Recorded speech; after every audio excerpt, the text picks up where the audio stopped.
Welcome to Beyond the Front Door podcast with Lindee and Rhea at Peak Properties. We are real estate agents in Cheyenne, Wyoming, and we bring you stories that make you laugh, cry, cringe, and inform you. Come on in. We put the real in real estate. Okay, yeah, just make sure we talk into the microphone when you're talking so it doesn't try to echo. And that's all I know. have. It's hard. That's all I have. Okay. Okay, hello. Like right up front. Yeah. Well, hey, good morning, everyone. Welcome to Beyond the Front Door ASMR version. We're the ones here still in Cheyenne over spring break while everybody else got their toes dipped in the sand somewhere. So I don't know. Becca's girls went to Arkansas. I'm good not going to Arkansas. Yeah. That's where Dad's family's from. Sure. So that's why they're out there. Yeah. Which is great. It's fun. But some I'm sunshine. Well, are they getting weather? Are they getting weather?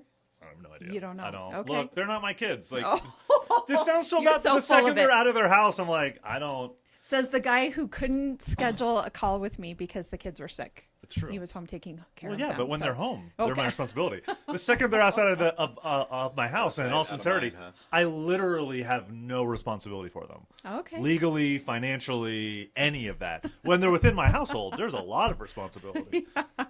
And I know that sounds terrible, but it's the absolute truth. See, I don't this think is it's why the we're not absolute going to truth. be at an hour, I don't guys. think this is the absolute truth. I think you're full of it. Oh, I'm definitely full of it. That's Yeah. what I thought. All right. Everybody, welcome to Beyond the Front Door podcast. This is our very first episode in a series in partnership with the Southeast Wyoming Builders Association and Sam Weinstein. The entire month of April, you are going to hear us bring in guests that are going to be talking about affordable housing and construction and what that looks like here in Wyoming. And so anyway, to start us off is Dan Dorsch from the Habitat for Humanity. So thank you for being back again. Good morning. Thanks for having me, and Yes. I appreciate being back. Yes, of course.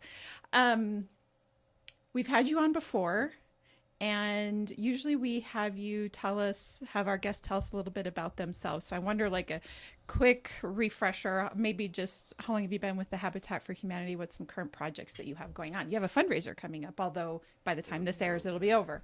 If you could time travel, that would be great. And go back and visit the fundraiser. But no, I've been with Habitat for almost 5 years now. I've been the executive director for a little over 2. We kind of have a quiet year this year. We've got a rehab project that we're going to be finishing up on East 10th Street, and then another small rehab project on the south side, which isn't necessarily a bad thing. It's going to allow us to gear up for our really big project next year, Pronghorn Crossing. It's going to be 12 units, and we're doing all of them in 1 year. I Wow. don't think we had made that decision last time I was here. So very kind of one of exciting. those things where you're like, yes, let's do it. And you wake up the next morning, you're like, oh, crap, what did we get ourselves into? Yeah. But it was something we felt our organization needed to do. The most we've ever done in 1 year was five units. And when you look at the need in the community, it was time for us as an organization to say, you know what, this is something we need to do to provide more affordable homes for our community. I love that. How many employees do you have? How many totals at the Habitat? Ooh, put me on the spot here. I think we have 16 total, 8 in the restore, 2 for our construction team, and then the rest are admin, so marketing. And then a restore. bunch They're of both fans. short. Exactly. Yeah, We got swag. we got swag. Hey, I'd like everyone to know that I'm part of the original Habitat for Humanity Restore band. So that's a deep Oh. track, and maybe we'll link to Band? it. Oh, yeah. What, Oh, yeah. like a musical type situation? One of your YouTube videos? Or Yeah. Yeah. So last year for the Wild Gives campaign, we did a video, and Sam was gracious enough to play drums for our band, and we did a Habitat version of Cakes Going the Distance. Oh, And we put Habitat-themed lyrics to it and everything, and we did a funny video for it. So it's on I our think we have to YouTube put that. channel. I link love in that. our That's my comments favorite. Of this. We I love absolutely stuff should. like Yeah, that. it's funny. Okay. And then, how many typical volunteers do you have in any given year? Throughout the given year, we have anywhere between 300 to 400 volunteers. Wow. Depending on that's at the restore, helping sort, clean items, that sort of thing, or on our build site, or like for Jumping the Jewels and fundraisers helping us out there too. So it just depends on kind of what we have going on through the year. But in a big full build season, it's anywhere between 300 to 400 volunteers. So we couldn't do what we do without the community. So we're very grateful for that. Am I thinking correctly that Jimmy Carter was a volunteer for the Habitat? Not here, but in general. He was a huge volunteer. So Yes. One misconception is that Jimmy Carter started Habitat for Humanity, and that's actually not correct. Okay. It was actually started by a gentleman named Millard Fuller in partnership with another guy named Clarence Jordan in rural Georgia in 1976. And but then after Jimmy Carter's presidency, he got really involved with, he and Rosalind got really involved and really spearheaded a lot of the growth of Habitat and, what's the word I'm looking for? Not acknowledgement, visual. Yeah, component. bringing awareness. There you go, Yes. awareness to Habitat Yeah. for Humanity. And so, throughout the years, their partnership never wavered with Habitat. They've been amazing. They do Carter Work projects every year where they bring in loads and loads of volunteers to build. I think last year, don't quote me on this, they did 30 homes up in Minnesota, if I remember right, over the course of like 3 weeks or something like that. Wow. Garth Brooks and Trisha Yearwood were there and everything. So, they didn't start it, but they've been huge. They were huge supporters, and it's great to work for an organization that Jimmy Carter and Rosalind Yeah. were so involved with. There's some visual in my head of those two, like or him specifically. I mean, I don't know how. Was he in his late 90s when he passed, or 100? He made it to 100? Yes. Yep. So I think I just have this visual in my head. I think I've seen a picture with him with like a tool belt on, and in his He was 80s. building They up were still until 90s. his Yes. 90s. 95, 96. Yeah. I mean, it's somewhere just up there. incredible. Yeah. Yep. I love that. Yeah, that poor guy, like one of the most infamous photos from like at least the last decade was he fell. He had, old people fall. I'm not trying to be rude, Yeah. but he fell Yeah. and was like all torn up. And the next day he's got his two belt on and he's up there doing siding and whatnot. It's like he's like His face. covered. Oh, yes. He looked like he got into a bar fight and he's out Yes. there. He's like, no, I fell and now I'm just here building homes. It's like, Yep. Yep. can we just like, can everyone just be that nice? Yeah. Or Can that everyone just- driven. Yeah, and Maybe. Yeah, that understanding That to passion. realize, well, and just that little thing of empathy. It's like, yeah, he's an old guy that fell and got hurt, and he easily could have just gone home. But he's like, no, people need housing. And it's like, what a cool, Yeah. that guy has more drive than most of us. Yes. I'll put myself in that box too. Me as well. If I fall definitely and break my hip, I'm probably staying home. Man, no, I bruised my knee and I'm like, I gotta call out sick for like a week. I gotta heal.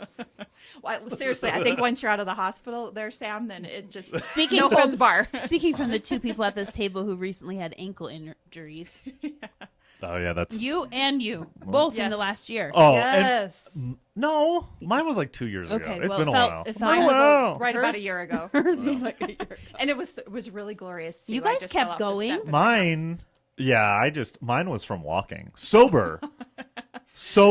I just can't, apparently, I can't navigate the transition from grass to sidewalk. It's very hard. So honestly, Jimmy, I get it. You know what? I get it.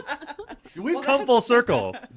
Well, that's a great. You said the last statement that you said was that Jimmy Carter understood the importance of housing, and I just think that's a great segue into this whole month that we're going to be talking about. And when Lindee and I met with Sam, we had a discussion about what the big 30,000-foot view would look like from start to finish, and we wanted to start with you in your role, kind of being the advocate, Sure. right, for affordable housing and what that looks like. And so I'm wondering if you could just give us like a broad stroke sort of definition of affordable housing and your, as an initial first step to this conversation, what Wyoming is doing to address that. And before you do that, I just want the audience to know, because this is our first, Dan is actually part of the Southeast Wyoming Builders Association board.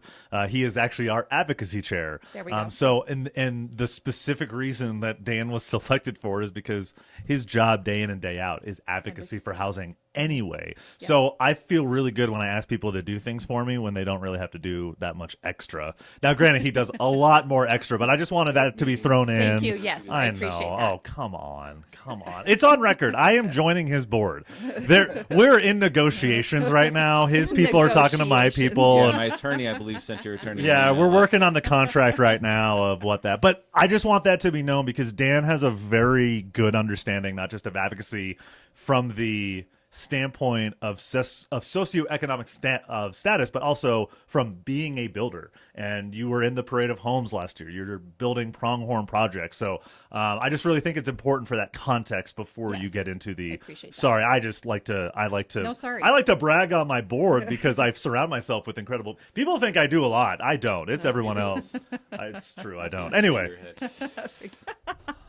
All right, Dan, take it away. Wow, after that, I don't know where to begin. Yeah, so I think one of the things that over the last several years that I've been involved with advocacy for affordable housing, first from being appointed to Mayor Collins' Affordable Housing Task Force for the last 4 years, is really what got me involved in educated in policy and housing advocacy and things like that. But one of the sticking points over the last several years as this conversation has started to grow to a statewide conversation is just the definition of affordable housing, right? Mm-hmm. Like you hear affordable, you hear workforce, you hear attainable, you hear all these terms. And so like technically the definition of affordable housing comes from HUD, and that's people who make 0 to 80% of the area median income, or AMI, which varies per county, okay? So 0 to 30% is considered very low income, 30 to 50 is considered low, and then 50 to 80% is considered moderately low. So that's the technical terms. But I think what helps... I just want you to put some actual numbers behind that for some... Okay. So that's what I was about to do. Okay. So I think what... And it varies by household size, but I think what really helps instead of percentages is, like Sam just said, numbers. So when you look at... So our program serves 30 to 80% of the area median income, and we just opened our an application period for one rehab house. We only have one house that we have we're going to put a family into this year, and we have 21 full applications for that one home. That's so hard. Exactly. You want to provide a house to every application, don't if we you? could, we would, right? Yeah. Right now, we just don't. We just can't. But that also helps illustrate the need for that housing, because I think. When I went through those homeowner applications, because we have to verify that they fall between that 30 to 80%, I would say 90 to 95% of those folks were right around that 50% of the area median income. And these people were working at CRMC or some type of healthcare job was a large percentage of that. There were some that were school bus driver. There was, people who were hardworking folks. They're hardworking families. And some of that was like a household being two mom and dad both working, and they're still falling into that 50%-ish range. And so there's this misconception when people hear affordable housing or low income that there's a stigma attached to it. There's this connotation of, oh, well, you're low income, so you're lazy, and that's just not the case. Part of the problem is that wages haven't kept up with costs and inflation, right? Like wages haven't increased in the same pace that our groceries and housing costs have. So there's a lot of hardworking folks that are just struggling because costs are so high right now. And so the other thing I'll point out too is when you look at on the task force, we looked at this back in February. So right now in Laramie County, 100% of the area median income, or the median income, is around $77,000. So if you plug that number into Zillow's mortgage calculator, which it's not 100% or it's not perfect, but it gives you an idea of what it takes to own the medium home right now. Because I think last time I looked at a medium home price in June of 24, it was roughly $390. I was going right to say around low that 400s. Yeah. Something around there. So when you plug in $77,000 into the Zillow calculator, that said someone could afford the $309,000 home. So the medium income is having a hard time affording the medium home price. Yep. So that should say something, right? So I come from the mortgage world, and I get so aggravated at this conversation, not because of the way that Dan frames it, but because of the way that these calculators frame your affordability online and the assumptions that are made about this. The assumptions are, oh, you make $77,000. Well, I'll just divide that by 45%, divide that by 12, and that's how much you can spend on a mortgage. Well, how many households in the United States of America have zero debt? That's not a trick question because I don't know the answer, but I would guess it's less than 5%. Yeah. And those people that don't have debt aren't ones that ever have to have this conversation and worry. So even if you were at basic, I'd say some of the cleanest mortgage files I've ever seen, you've ever seen, people that have a household credit card, and then they probably have a car loan, and I would say that I try to show the average, like I have a credit card and I have an auto loan, and that alone, that's $600 a month, that tanks your affordability on a house when you already have another monthly debt out there, and the majority of people have that that monthly debt. So it's very insincere for me, and I always bring it up, not to be the negative Nancy, but because people really got to understand the reality that $77,000 sounds like a whole lot of money, but how many of us have car loans? All of us, but the majority of us. I know that you are a statistical outlier, my friend, and one day I'll get there. But I think it's important to understand the amount of household debt that a family has, and understanding the reality that absolutely tanks affordability. Plays a role. It does. Yeah, and I bring that statistic up not to say that it's 100%, but it's just a good illustrator of what the medium income is having a hard time purchasing, right? They can't even afford the medium home right now. So it's... And who wants a $3,000 house payment? I mean, that really is, even if you... I have one and it's awful. Yeah. I mean, so bad. It's So bad. nobody really wants that. You maybe have to have that in order to live in a home, but nobody really wants a $3,000 house payment. I sure as heck don't. No. And to that point, when you have housing costs that are so high and you have these hardworking families that are struggling, it makes them make decisions, right? You have to decide, okay, do I keep a roof over my head, or can I provide food for my folks or for my kids on the table? So then that even brings in other issues that our families are struggling with. We have high food insecurity here in Laramie County as well, right? So, and there's just so many things that factor into overall community health when you have high housing costs and people who can't afford to live where they work, right? So It makes me think really quickly, and I know you're going to get into policy here in just a minute, but you saying that, I guess, triggered a thought for me around the property tax bills that made their way through this last year in an attempt to reduce them, cut them significantly, whatever the case is. And I'll say that it's definitely a double-edged sword, because on the one hand, property taxes pay for so many of the great services that we have around our community, and we need those services. But based on what you're saying, you can also understand why some people really could use the relief of a lower property taxes, because they are just trying to put food on the table.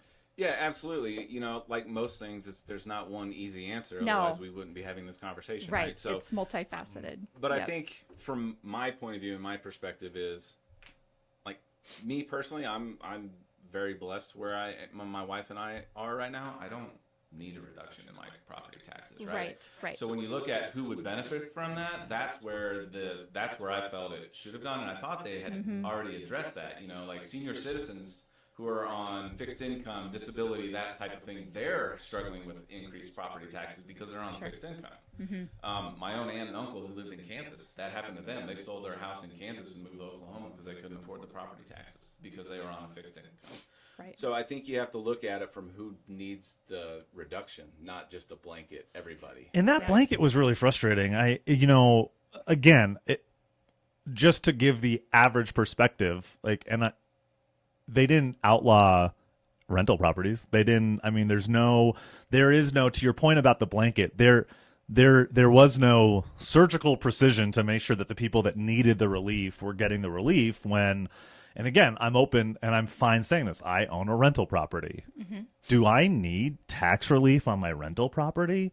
The argument is no. Am I going to raise my rent on my renters? No. Your rent is not going up. It's on record. I've already told them that.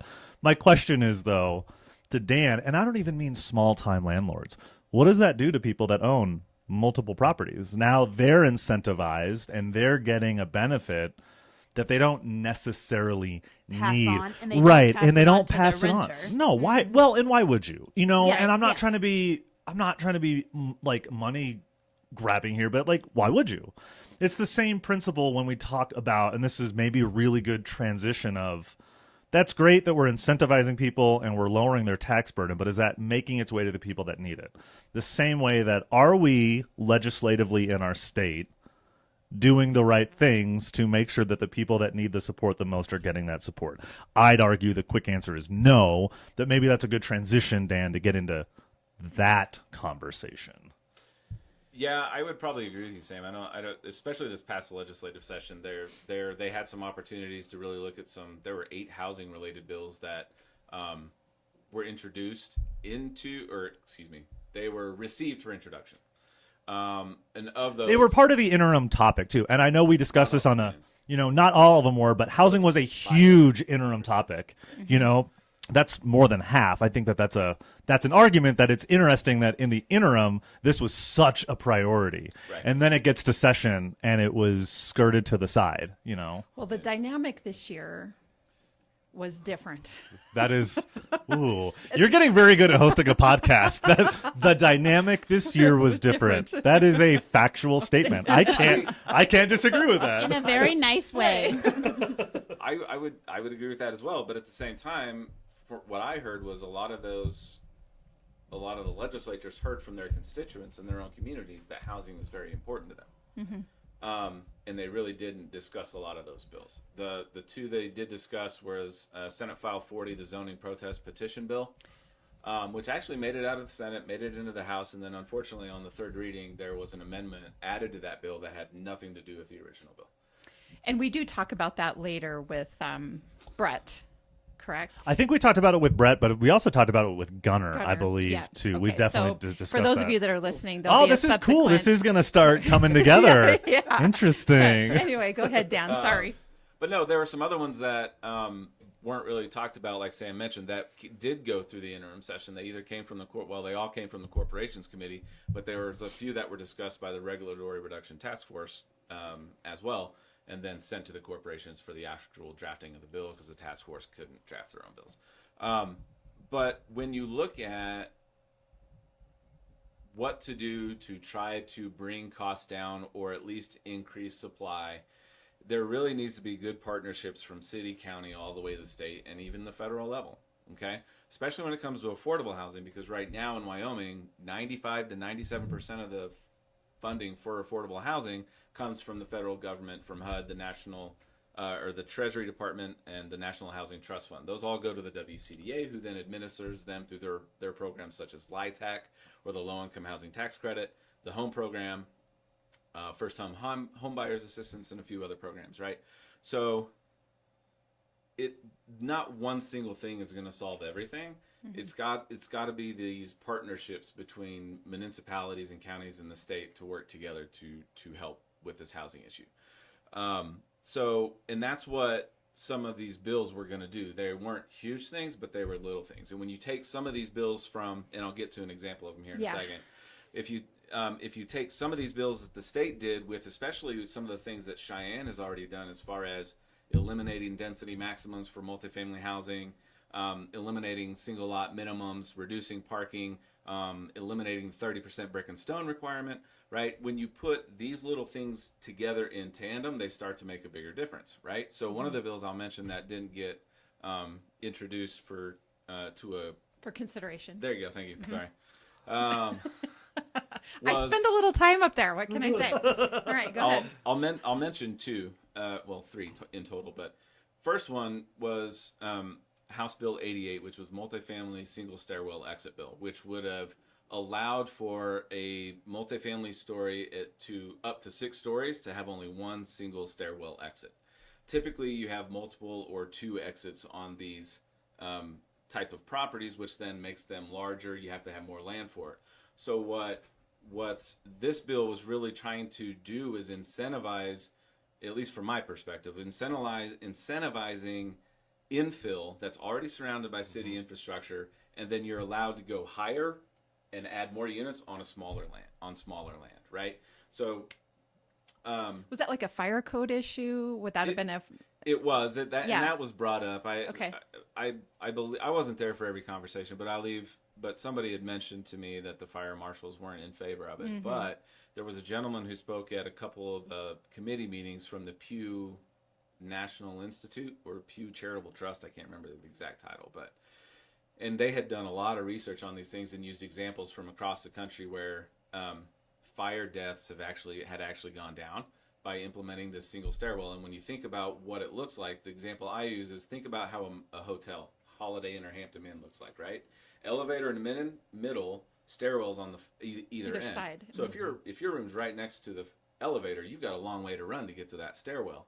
Well, what some of the buildings that were built in other parts of the country using single stairwell, it was more of a square with a single stairwell in the middle, and it actually created faster access in case of a fire emergency to that stairwell. Sure. Does that make sense? Yeah.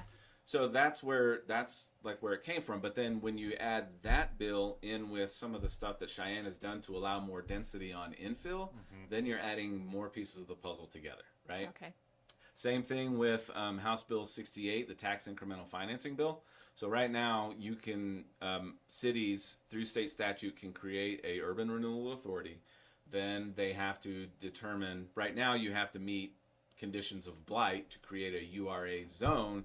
Then a developer can apply for a TIF project, which then allows them to be reimbursed for their development costs of that blighted property over a 15 to 20 To year get period. the land improved. Correct. Is what you're saying. Which increases property taxes, which we've now decreased. But Sure. that's the idea behind it. And so what House Bill 68 would have done would have not changed really any of the usage for blight, but then would have allowed it to be used for affordable housing projects as well. Can you make a distinction between blight and affordable housing then? Absolutely. Okay. So the state actually has definitions of blight. It can, and I don't know all of them, but vacant, abandoned, underutilized, or like if you have large sections of sidewalk that's crumbling or overgrown, that type of thing. Okay. Or buildings that are just run down and not used. So we actually have 5 URAs here in Cheyenne. The Hitching Post, which is under development, right? There's those new hotels that was utilized with the TIF project. The Stencil project that's going in next to Blacktooth Brewery, that was in a URA. That's a TIF project. Is that going where the parking? Where everybody parks? Yeah. Okay.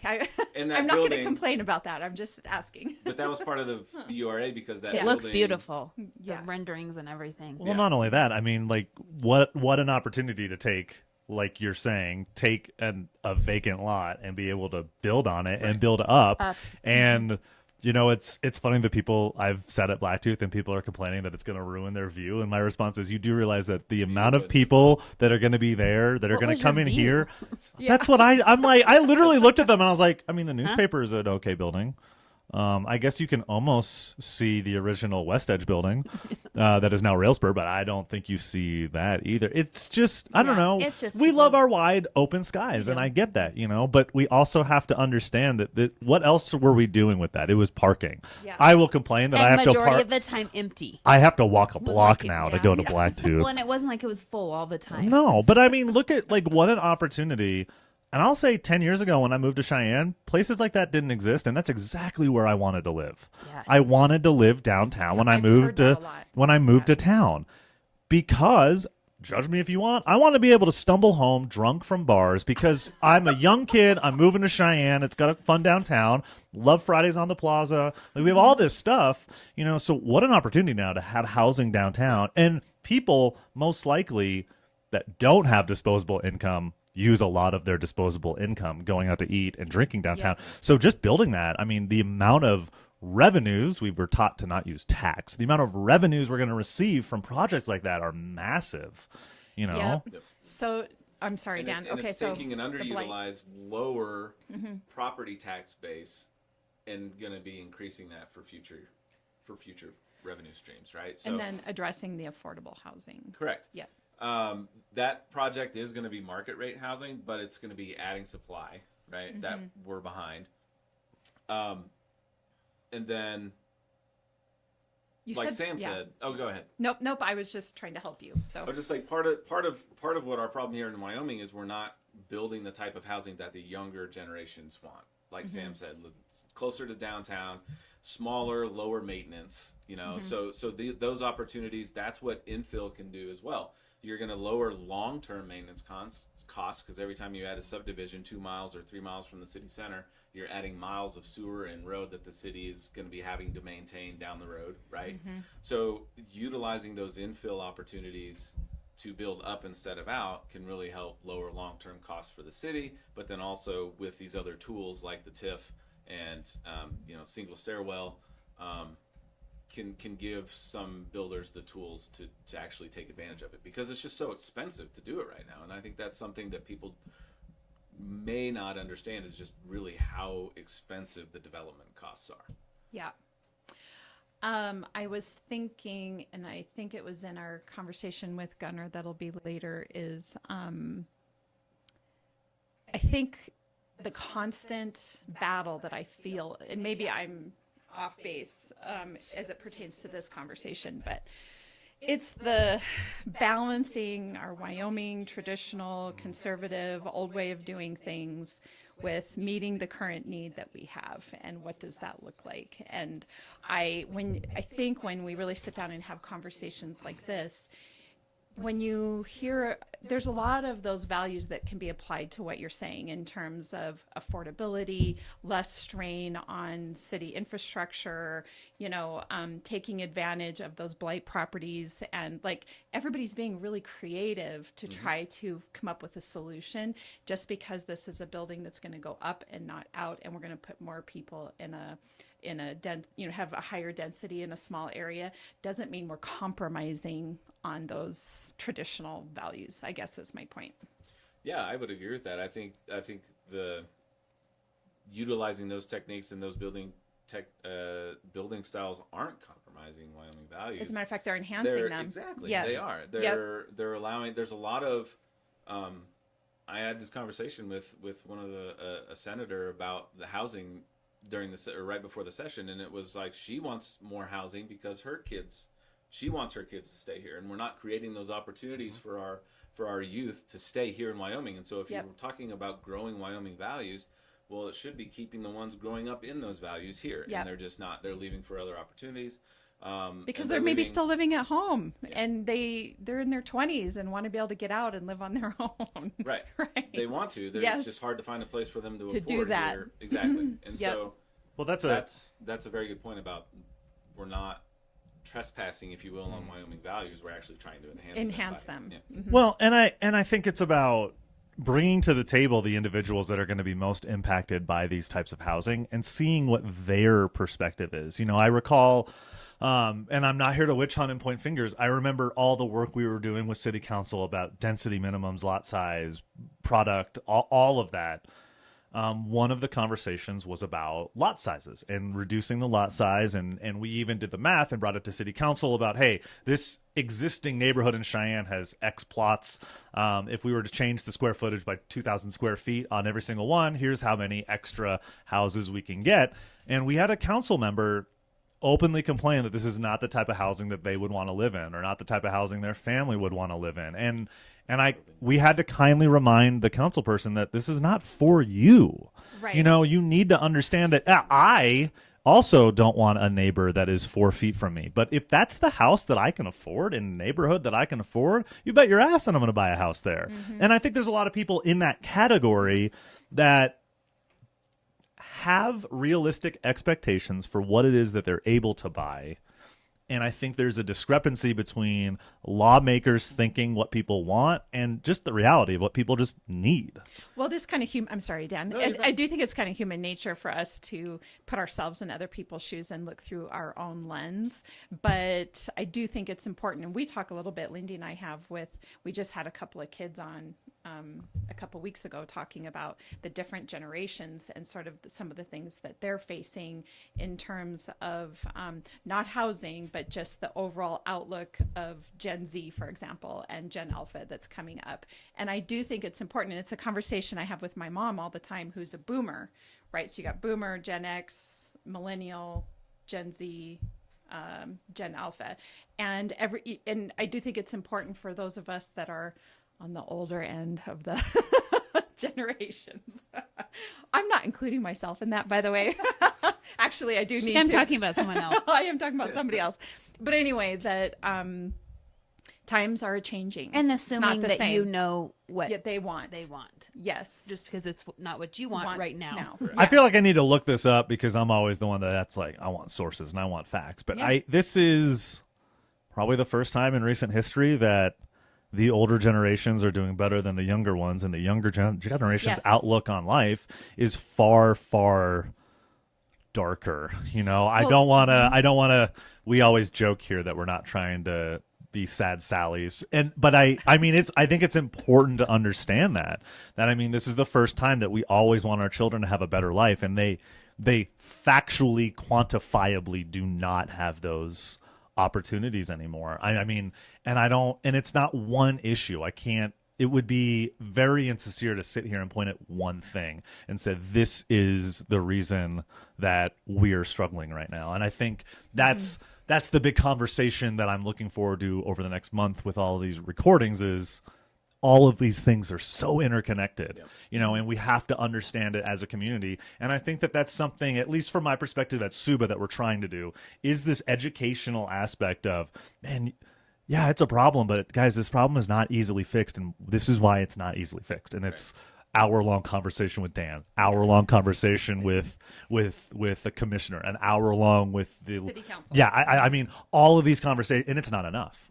We jokingly say that we're trying to keep these to an hour, but there is so much more to this that I hope this is really a true launching point for the community to really understand that we have problems, but they're solvable. I think that's the other thing too, is we get so caught up, and I know we sit here and throw digs and I love it, but we get so caught up in what's going on nationally that it feels sometimes as if our voice does not matter.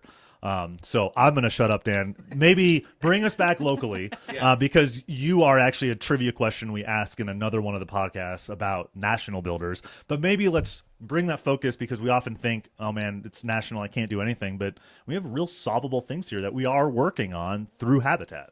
Yeah, I think that's a good point, is because there are a lot of conversations happening nationally that get talked about here and what those impacts are. And, I think the best thing that, at least from our perspective at Habitat, is we can't solve all those things, but you know what we can do? We can put people in homes that they couldn't afford had it not be for us, right? So, again, going back to what we're doing next year with Pronghorn Crossing, increasing our production because we understand that need. But it takes a community, it takes other things more than just what we can do, right? So, like I mentioned, going back to local and what the state can do, one of the biggest needs to build more affordable housing is just funding. And it's simple, right? But it's not. And like I mentioned, 95, most of the funding comes from the federal government right now. So one of the House bills that was drafted but didn't get it and received again, didn't get considered, was House Bill 272, the Investment in Wyoming Housing Bill. This would have created a Wyoming Housing Investment Fund for affordable housing, and could have been $10 to $20 million a year for the next 6 years to help with affordable housing. Because not only are we behind housing in general, but the severe lack of affordable housing in the state is really bad. Right now in Cheyenne, there's 800 to 900 people on the waiting list for affordable housing at the Cheyenne Housing Authority. And so, but it takes funding because the market can't build quote unquote affordable housing. It's not their fault. It's just where we are right now, right? We're trying to change those things with more density, right? Because the more you build on the same amount of land, your cost hopefully will come down, right? But that bill, the Investment in Wyoming Housing Bill, is a huge tool to help with that, right? And the reason that Wyoming is one of 3 states that doesn't have any type of state funding for affordable housing, yeah, right? I remember that conversation. And then bringing in the recent conversations about not relying on federal funding, well, you just can't take that funding away and expect things to get better, right? You either have to, what this bill can do is either help leverage those federal dollars, which means they will go further, right? Because most federal programs have some type of match that is required. And I don't know how many times I'm on a call with other affiliates or other affordable housing builders nationwide, and they're like, oh yeah, we just use our state fund for that. We can't do that. Right? Isn't that so fortunate when other groups just say like, oh, we just use our state for that? Wyoming is also one of the few states that doesn't have a state home builder association. So we are local, and then we actually take care of the state. We have a state representative. But same thing. We go to national, and people are like, oh, I just go to our state organization for that. I'm like, wow, how fortunate are you? Because we don't have that.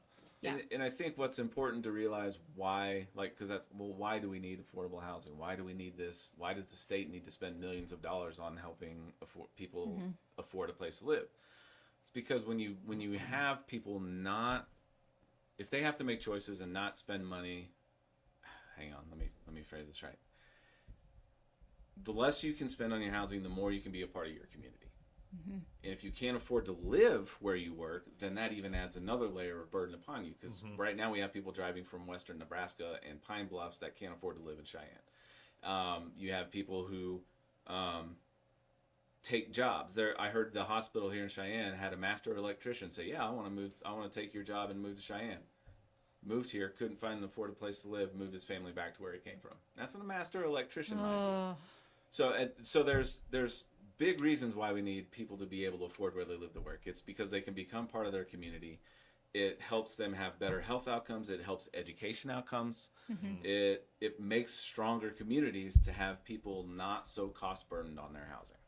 Well, and to speak to that a little bit, oftentimes what we hear, or at least we see with, on social media, those keyboard warriors that are our favorite, is that why do I have to worry about somebody else? I just need to, that's not, it's sort of like not worry. Yeah, it's not my problem. My kids aren't in school, so why do I care about education is a great example that I feel like comes up a lot. And it's the same thing. I don't have kids, but I care deeply about education because I care about my country and our community, and the fact that if we don't educate our young kids, then what are we going to be who's going to be taking care of me when I'm older, right?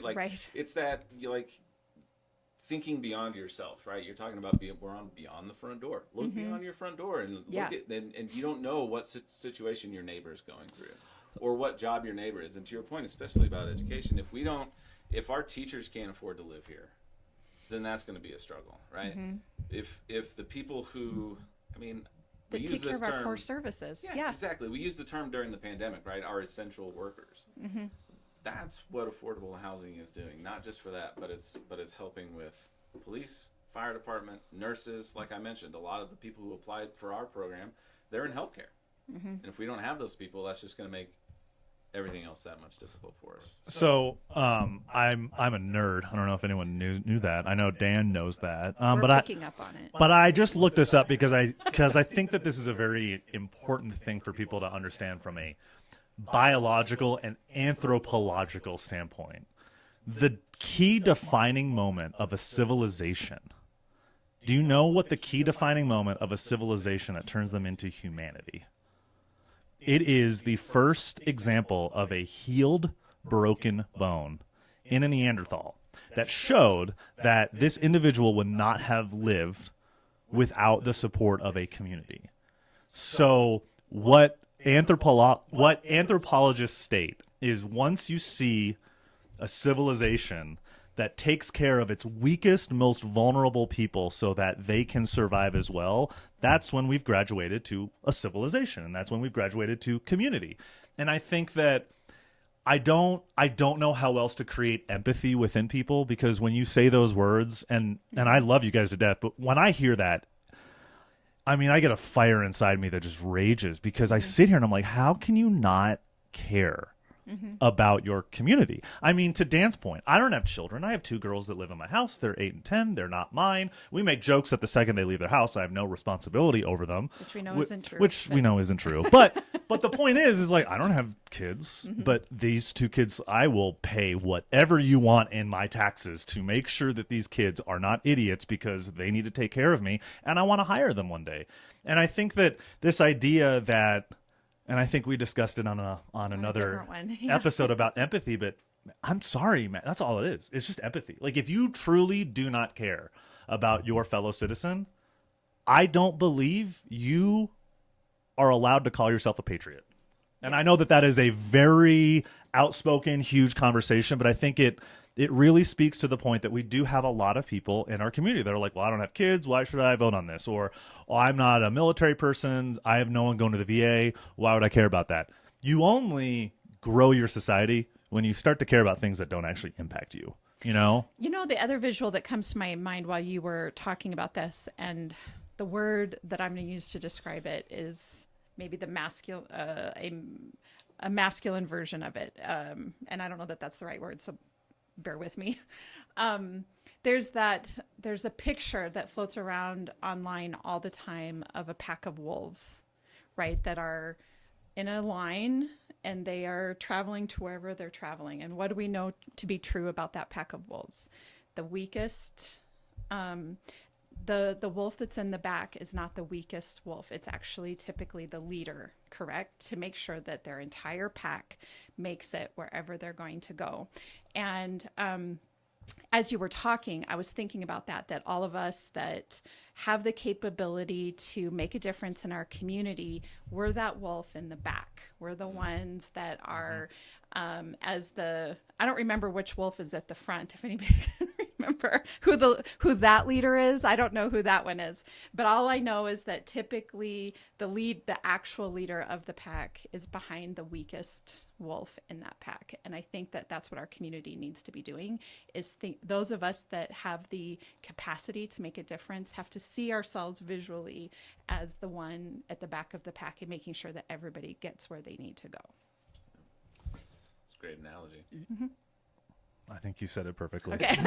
No, I think that that's really true, though. I think that we need to take care of the most vulnerable. Yes. I mean, I think that that's just a very basic thing. It's, I get frustrated when we talked about the property tax relief bill, and it's like, I don't need relief. You know, there's a national organization that is looking at trying to implement some type of incentive for home ownership, and the way that Dan and I understood it was, you're incentivized once you've actually bought the house to have an incentive to buy your next house, and it completely just misses the point. That's like, the people that already own property are not the ones that need incentivized or helped, even if they are the most vulnerable of our society, i.e. the individuals that started in Habitat and now have graduated to maybe their next house. They're already in a house. They don't need the same assistance they needed before. You and I know what is it, beyond the front, or what is it, beyond, what's the My front door. My front door, thank you. I know it's not the same, but it's close. Similar. It's very similar. But my front door, I mean, they deal with people before they've bought homes and then after they've bought homes, and they're still in need. It's just a different type of need. So I think until we find what that right equation is, and I don't profess to have any of the answers, but I think incentivizing those that already have a house completely misses the boat. It's almost like incentivizing someone that if you spend $100 in groceries, we'll give you $25 in free groceries.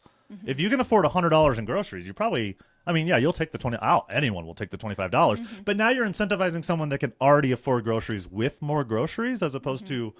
And I know that sounds ridiculous, but that's exactly what's happening with so many of these incentives that are being brought forward from state to state or at the national level. And it's just really frustrating. It's like, I'm already in a house. Don't incentivize me. I need to incentivize my neighbor that lives in a fourplex where I started. I started in a fourplex. I started in a 1-bedroom apartment in Cheyenne, you know? And again, I'm very fortunate. We are very fortunate to sit around this table. We're also the same people that understand that the most vulnerable are the ones that need help, which is why I'm so appreciative of this podcast and what we do. I know I get riled up and I'm very passionate, but I think it shows who we are as a community. I mean, it shows that, I could easily go home, quit every board I'm on, sit at home, play video games, play my drums, and live a just fine life, right? But what does that do? I mean, we would never be able to do that. You guys would never be able to do that. No. Dan would never be able to do that. Well, and this is why we have the podcast, is to connect people with the stories so that it puts it all into perspective, no matter what that story is. If it's, oh my gosh, I've never bought a home before, I don't even know what that process looks like. Well, listen to some of our stories and hear about the process. Or I'm curious about my insurance or my taxes or my, I need a handyman. I think this is going to be helpful, even the tax stuff. I've had a lot of people ask questions because a lot of people didn't even know what was happening. Yeah. Right. So, Dan, my question for you is, of course, the concern. So the phrase I always use is, we need to have a conversation around hope and concern. So the concern is that we have, 800 to 900 people on the wait list at the Cheyenne Housing Authority, and there's a housing shortage, and we've discussed some of the solutions that can possibly happen for that. But what do you think the hope is? What does the future look like for Cheyenne? I'm glad you asked it that way, because especially through the lens of Habitat, right? Our mission is bringing people together to build homes, community, and hope. And that's what home ownership does, is provide that hope. So the more we can, as a community, come together, work on building more homes, right? Work on, I don't know, just that partnership. I think things get so divided too quickly and so easily that we just need to be able to come together and have conversations. And sometimes don't even have. This is why this is a great forum, because we're just here having a conversation, right? But out in public, it seems like there's too much me versus you. Well, I was just going to say the Where it political should be- divide often. Yeah. And this is what's great about, again, through the lens of Habitat, and why I love what I do, is because, you know, like I just mentioned, our mission, our vision is a world where everyone deserves a decent place to live. Everyone. We don't, it's not like we look at your application and ask you who you voted for, right? Like that, it doesn't matter. Like we care about helping those have an opportunity that would not otherwise have that opportunity had it not be for Habitat in our community. Well, and then, you know, It's that togetherness that I feel we're missing in our community right now. unless Dan can do math in like 5 minutes, I know we're trying to keep this shorter here, but I think it's really frustrating when we think about money in our country, because we are without a doubt the wealthiest country. And yet when we want to do certain programming or we want to fund certain ventures, it's how are we going to pay for that? I don't know why we're going to pay for that. And what is more expensive than putting people without homes into homes? It's keeping them out of the home. You know, I think that's the bigger thing that people need to understand is it's really expensive to put homeless people into homes. What's more expensive? Not having people working in our country. Like, you know, and I'm not saying that these people are lazy and they're do nothing because they're homeless, but imagine a world where everyone had a home, everyone had a job, the job that you worked afforded the home that you live in. And that's a controversial point right now. I don't know why, but I think that if you work a full-time job, you should be able to afford where you live and food. End of story. These people, I'm assuming the families you talk to, they're not looking to get rich. They're not looking for a mansion. They're not looking for a handout. They're looking for, man, dude, I'm so close. Like, what am I doing? Like, I need that next thing. And it's, I mean, I don't know if you have that, if you have numbers off the top of your head, you know? Well, numbers as in... It's more expensive to keep them homeless than it is to... When you look at other services that are provided or needed if someone just had a house, right? Like, especially I'm not an expert with homelessness at all. That's not what Habitat does, but it's a part of affordable housing, right? Because if you don't... There's a really good phrase. It says if you don't want affordable housing in your backyard, you're going to end up with homeless in your front yard, right? Ooh. That's a great. Say it one more time. Yeah. Well, one more time. If you don't want affordable housing in your backyard, you will end up with homeless in your front yard.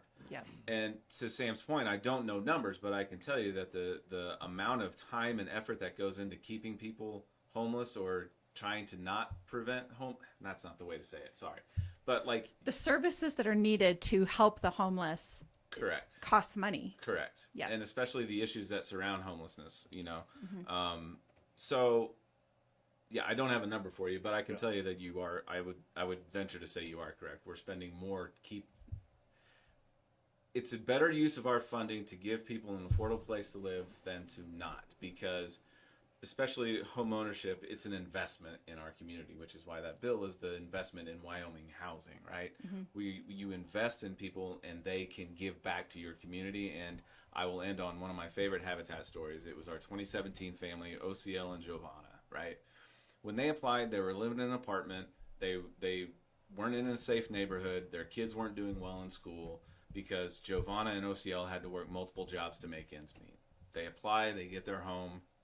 They've been in there 8 years now. Giovanna went back to school because they could afford to go. She afforded to go back to school. She was in nursing. Now she's even got a better job at the VA as a nurse. OCL has been able to start his own business. And now they're spending more time with their kids and their family. They're a more cohesive unit. The kids' grades have improved, and they're in a safe neighborhood where they can go outside and play. Right? That is what Habitat is all about. That's what homeownership does. It's an investment in our community. Yep. And so much of that is just, it's so hard to track. You know, it's really hard to track, but those are the stories that absolutely matter. It's the qualitative data. Yeah. Well, there is I may get this wrong, but there is a national data that says having a stable place to live and home ownership in particular increases high school graduation rates by 138%. Yeah. I mean, going back to all the issues we were talking about, like we've been talking about affordable housing, and it's not the only issue, but it's a central focus of it. Like I mentioned earlier, if you have to decide between rent and food, which one are you going to choose? Well, then you're choosing a rent, so your kid may have a place to live, but then he's not getting the food he needs, so then he's not doing well in school. That's another big key is kids aren't getting enough food, they're not doing as well in school, right? So then you look at, okay, beyond food insecurity, you have mom and dad have to make a decision between rent. Well, now there's probably tension between mom and dad, which may cause fighting, which may lead to an increase in domestic violence, and it goes on and on and on, right? So there's multiple issues, but they're all connected, right? And so... And I do think people need to understand, and I've worked in the nonprofit world for over 20 years, is that just because somebody is teetering along homelessness or has landed in homelessness does not mean they're lazy. It doesn't mean that they're not working. Yep. Now, is there a percentage of people that will be homeless their entire lives? Yes. There's mental health conditions out there, and some people that just, especially that do it for years, and it just becomes a part of who they are, and that's what they do. Sorry, you guys know how passionate I get. I just, that's the exception and not the rule. I know, and we talk about I know the you know exception that. and the I know rule. you know Yes. that. I have to say it out loud again because I get so frustrated at this idea that for some reason not buying a house is a choice or being poor is a choice. Dan and I just shared a really, I thought it was a good article with Dan about the gaslighting of America. And that is when you're poor or when you're homeless, that's your fault because you've made decisions that have led you down here and you don't take care of yourself. Whereas when rich people get into trouble and we bail out industries left and right, we look at that in a different lens. And it's really frustrating that, again, the most vulnerable portion of our society that is out there working 2, 3, sometimes 4 jobs, barely making it by, whatever little assistance that they're giving, they're demonized for it, and they're made victims because somehow they're lazy. Right. You know, and it's like that money actually does. I think that money to a family in need does far more for our community. But it really just speaks to the point that I guess I'm trying to say is that I think through the lens of which people are looking, most of anybody that's teetering along homelessness or has experienced homelessness does not mean they are lazy. There is a small percentage that maybe isn't going to pull themselves out of homelessness because of mental health conditions. And therein comes the other facet of the community where we need additional mental health resources in the state of Wyoming. And that's where that comes into play. Yeah. So anyway, go ahead, Dan. No, you're fine. I agree with both of you because there is that misconception, that perception, that laziness or whatever. But again, I'm not an expert in homelessness, but from what I've seen is there is a percentage, and this is what makes working with homelessness so hard, is that there is a percentage of that population who don't want the help. Yes, that's true. They want to be that way. They want to live that way. And that's what makes homelessness so hard, is kind of determining which ones are there because they lost a job or some circumstance versus the terminally homeless who don't want the help and are going to want to live that way, right? So, and to your point, Sam, there is that bad apple that spoils the bunch, right? Like that's we need to focus on the positive and not the negative, because no matter what sector of nonprofit you're talking about or what sector of the community, you're always going to have that bad apple that spoils the bunch. Any career field everywhere, anytime. Oh no! Right? Every realtor is great, right? Every lender is great. Well, all of us are wonderful. Everybody in this room, everyone is wonderful.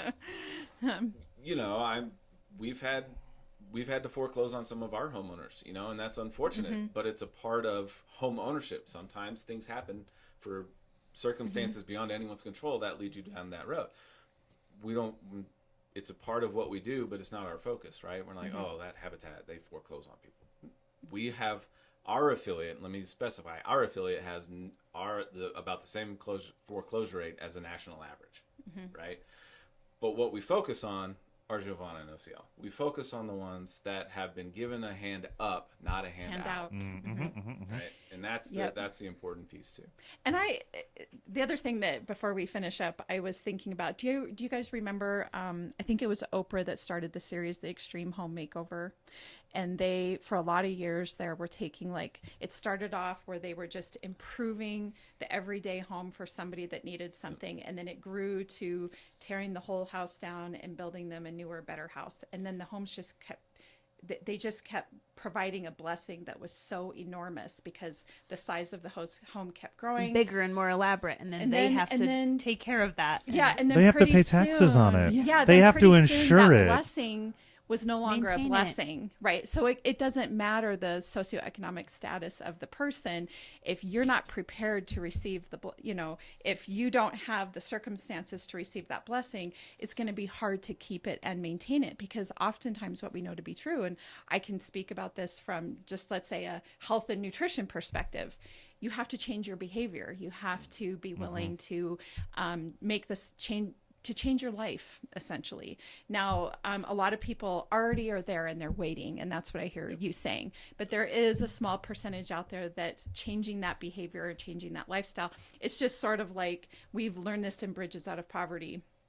When you live in poverty, to make the leap and become middle class takes a huge change in behavior, and only so many people do it. Same thing if you're in middle class and you're going to try to make the leap into upper class. How many people make that transition? Not a lot, and it's for the same reasons, because you have to change your behavior to reach that socioeconomic status. So, but I think what we're all just trying to say is that there's plenty of people that are ready, willing, and able, and are working their butts off and still can't make it happen. And that's what we're trying to accomplish here. Right? I would agree with that. Yeah. I always have more. We shouldn't, I know this is not a homeless conversation. We should not have homeless people in our country. It is a travesty. We're not a third world country. We aren't. Yeah. I mean, we are the richest nation. And I did the math this morning. I looked it up. Because I'm always curious when they say, oh, we can fix housing for X dollars in our country. And I'm like, how do you come up with that? So it turns out that they do, I think it's called person and count or place and count. And they essentially, there's one day that HUD sets up throughout the year. Yeah. The most recent data that I could find was 2023, which makes sense. It's about a year behind. And roughly 600,000 homeless individuals in our country. So then to try to quantify that numerically, you say, what does it cost per person for the services that they would require to put them into a house, which includes the fee and the cost of housing itself, but between working to perhaps fix your credit, working to find a job, mental health services for anyone, drug treatment services, or just any other health services for those people that have been homeless for a long time, or just haven't been to a doctor or a dentist or an eye doctor. There's a lot of these little things. So the number came out to roughly $25,000 per person is what it would cost to not have homeless. So you multiply that by the 600,000 people we have, and it's like 13 billion, I think is the number, which sounds like a massive number until you realize that the budget that we're putting forth is adding 4 trillion to our deficit, which again, this is not a political conversation. It's a conversation of million, billion, trillion, and understanding the difference there. And I mean, a million seconds is 11 days and a billion seconds is 12 years and a trillion seconds is like 21,000 years. So when we talk about my point earlier about like, what are those numbers for roughly 13 billion, call it 20 billion at this point. We have $20 billion in our country. We don't have access to it because of the way that our policies and laws are written, but the wealth in our country should prevent us from having these problems. And it's just incredibly frustrating that it's a math problem that we can do the math on, and we know that there's a solution for it, but it's just harder to have that conversation about spending that kind of money on the lowest of lowest income, and people think that for some reason that's negative, and it's just frustrating. I mean, Yeah, and I know I'm passionate and I'm going off the rails and I'm sorry, but it's just like these things don't have to be happening. I mean, we make a choice as a country, not all of us, but we make a choice for some of these things to happen. And it's just really frustrating. I think it's part of a larger conversation that I hope to have one day and continue to have, because it's hard. And it's hard when you're out here and, I just want to like slam my head against a brick wall, but I won't do that because there's so many people that need our help that I can't smash my own face. You know? I think to wrap this up, I think the hope really is that there's people like Dan and the Habitat for Humanity, and there are people at every level of leadership that are working to address it. At the end of the day, though, it does take all of us community members, and the lens through at which we're looking at this, and just being willing to look at it in a different way and listen to these conversations, have these conversations, and be willing to be part of the solution. Yeah, just have the conversation. Yeah. Argue, and have that discourse. Maybe not with your relatives at Thanksgiving. Right. But but like have the Have it. conversation and be respectful and listen to what others have to say, but have the conversation. Yeah. That's all. Just have the conversation. Just start the conversation and you'll see where it goes. Yep. And I'm just appreciative that that's exactly what you guys are doing for us. Yes. Thank you. Yeah. Yeah, we appreciate you guys. Okay, so we're, really quickly, Dan, what's your favorite thing about Cheyenne for a second round? What did I say last time? Can I just use the same? I don't answer? remember what you said. You Probably can the if you people. tell us what it was. It's true. It probably would have been downtown Cheyenne, because that was one of the things that drew us here when we came up and visited before we decided to move up here. So that's still the case. I still love downtown. There's still lots of potential for that to be so much better and bring more people living there. Cool. I'm just going to say downtown again. 'Cause Okay. It's still my favorite. All right. Sorry. Oh, I'm like, are you Well, asking me a we've question? asked Sam a few times now, although Yeah, Sam, I mean, if no, you I wanna... I can give a different answer every single time, which, in all sincerity, I think I can. I think one of my answers was opportunity, and I think to be more specific, it's the amount of groups in our community that we're showing right now that are actively working on these things. And I'm fortunate enough to be a part of a lot of them, and I'm fortunate enough to be here and do the work, and that's not something in other communities that we've discussed that is as easy for those of us in this age group, and for those of us that disagree so much politically with what happens, but still being able to be part of the table, I think is just really, really crucial. I agree. All right. Okay, if you could buy real estate anywhere in the world, where would it be and why? Money's no object. Dan, I should have went back and looked at your episode to see what you said. 'Cause I was know like, what oh, I I said know. on You this know one. what you said. Yeah. Okay, what'd you say? Last time it was Nepal. Okay. Because when we traveled, we spent a month there, and just the people were amazing. And I mean, who could complain about looking out your window and staring at the Himalaya mountains? But Right. Is that still Now your that's answer? a view. Yeah. yeah, it's hard to beat that view. You better not put up an apartment building, though. Right. Geez, anywhere. It's hard to beat that, but our go-to is the mountains. So there's a lot of cool mountains out there. Just anywhere Wide near open. mountains. Yeah, anyway, wide open spaces when in Patagonia and Argentina, where it's beautiful. I didn't think I'd hear a Dixie Chicks reference. Wide open spaces? Come on. Wow. Come on. How am I the one that picks up on that? I missed it. I totally missed Cue it. the music. Spaces. Dude, I have no shame in saying I, for some reason, was super into the Dixie Chicks in I like loved 5th them. grade. Yeah. I have no idea why, but I was like, this is cool. This is cool. You just felt their But music. anyone that knows me now is like, you're a Dixie Chicks fan? I'm like, was. You're like, I know the songs. It's but- nostalgic. I don't know. My favorite song is the one about Earl. What's the Yeah. name of it? Oh. Earl's gotta die. Earl's Gotta Die. Earl's gonna die, yeah. Oh, man. It's just the beat of that one is a lot of fun. Dan, I changed my answer from Boston to a like volcano layer on this question of like where to go. Was it Brett? I don't want to like ruin it. Someone answered like outer space. Yeah. And we're like, oh, that was pretty good. That's a really good one. I didn't even think about that one. So now I'm thinking, well, do I want to go underwater? But I've seen The Abyss. That doesn't end well for a lot of people. No.